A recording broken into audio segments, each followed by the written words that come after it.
परमाणु संयंत्र पूरी तरह नष्ट हो गया है। B-2 बम वर्षकों से 6 बंकर बस्टर गिराए गए। अमेरिकी परमाणु से मिसाइल अटैक किया गया।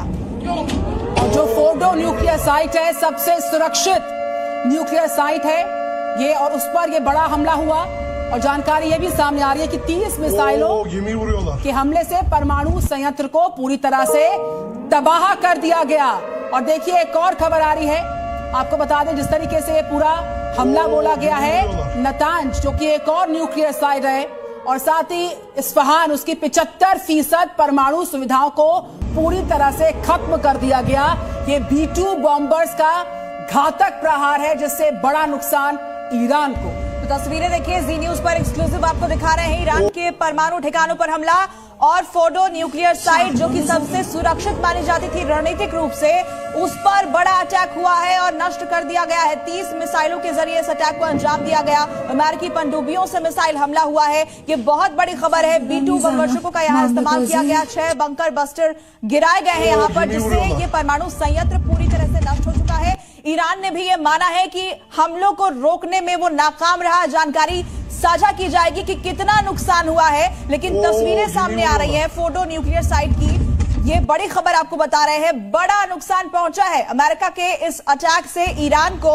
लेकिन ईरान का इस पर आगे क्या एक्शन होगा, ईरान का भविष्य यहां से तय होगा। क्या ईरान पलटवार करता है, क्योंकि ये जंग अब ईरान बनाम इजराइल नहीं बल्कि ईरान बनाम अमेरिका की ओर जाता हुआ दिख रहा है। अमेरिका ने जिस तरीके से सटीक तरीके से इस हमले को अंजाम दिया।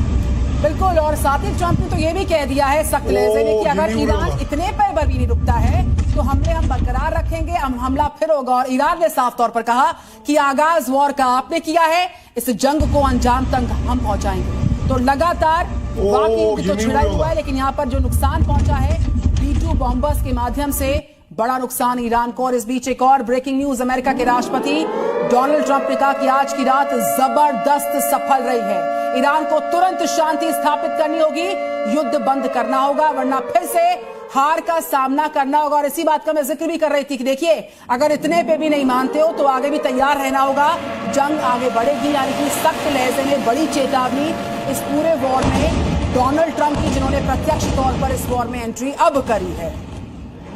इस वक्त की एक और बड़ी खबर, जंग से जुड़ी हुई हमले के बाद यूएस और इजराइल के बीच बातचीत हुई है। अमेरिका और इजराइल के बीच ये बातचीत इस अटैक के बाद, जहां बेंजामिन नेतन्याहू और ट्रंप ने बातचीत की है। जानकारी के मुताबिक फोन पर दोनों नेताओं ने बातचीत की है।